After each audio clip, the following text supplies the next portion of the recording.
So let's see another example of functions and how this is simplifying your program.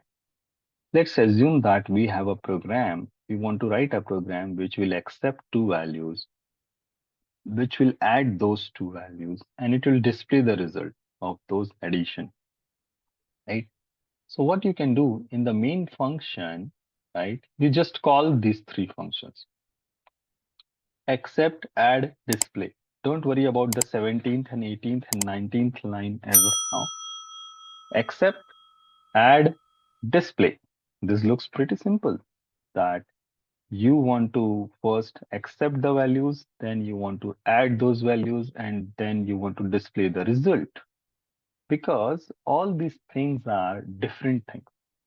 Understand in a technically programming way. As of now, you're writing just two lines of code, three lines of code, or 10 lines of code, right, for a function. But in real project, it may be 50 lines of code or 100 lines of code for each code block, or for accepting multiple values, doing a lot of calculation, not just adding the values, right? So in that way, understand that you're accepting the value, you can keep it separate from doing the calculation, which is adding the value, let's say, and then just displaying the result, right? It's like this. You can keep all the things separated. So here in this particular program, what we are doing is we are declaring some variables. Okay, at line number 7, if you see, we have declared some uh, variables here, and then we are calling accept value, this one, correct? And then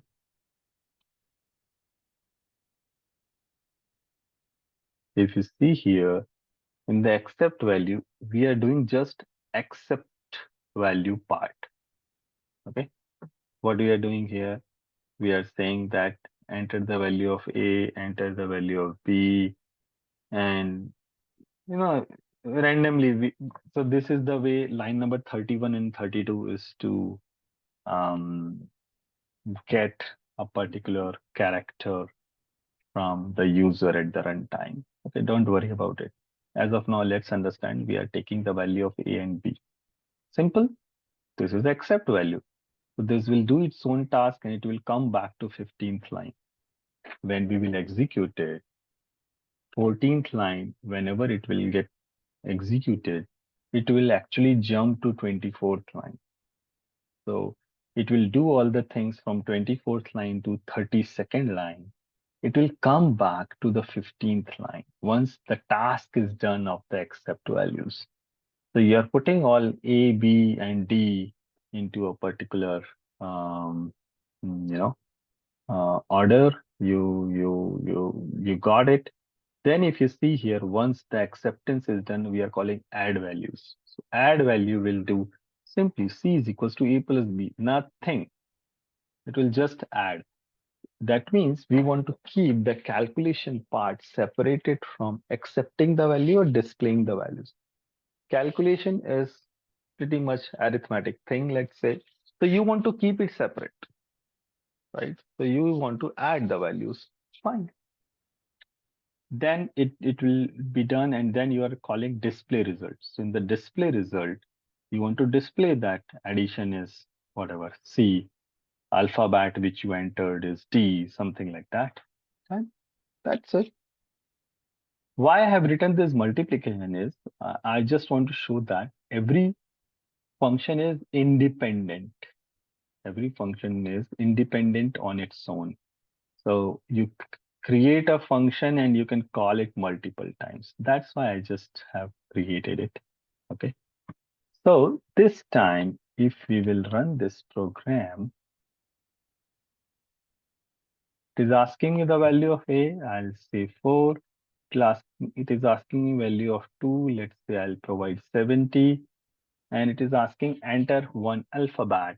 So I'll say, let's say Q. Enter. It's saying addition is 74. Alphabet was Q. And forget about this 20. This is happening because we called this multiplication function 3 times, and it is doing just multiplication of 5 and 4 and printing it. Okay. But let's go through this program again. The objective of this program was accepting two values, add those values, display the result, okay, using the function. And you have to modularize your program by understanding what are the things I'm doing in my programs. So basic blocks are accepting, doing the calculation, displaying the thing.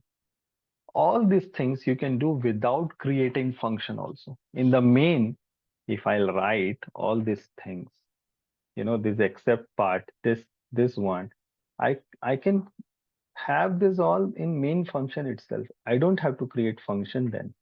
The separate function like accept value, display, and add. Why we are doing it?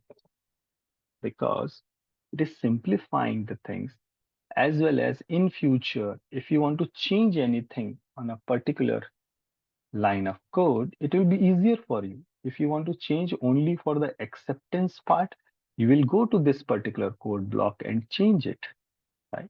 It's like this. If you want to change anything on the display part, you will go to a particular line and say, okay, addition, I don't want to use equal to sign. I want to print like colon, not equal to sign. So you can change your program where it is required. But if you write it in, without function, it will be difficult for you to find out where you want to change, right? Where was your program? As of now, it is just 50 line of code, but in real project, it will be 5,000 lines of code. So if you will write it without function, it will be difficult to find out and difficult to change at how many places you want to change and all. It will be very difficult. Okay? That's why keeping it through functions, it's easier. It will do its own task and it will come back to the next line. It's like this. More things about the functions, about returning the values, calling the functions in different way, calling the one functions from another function. That we will do in next session.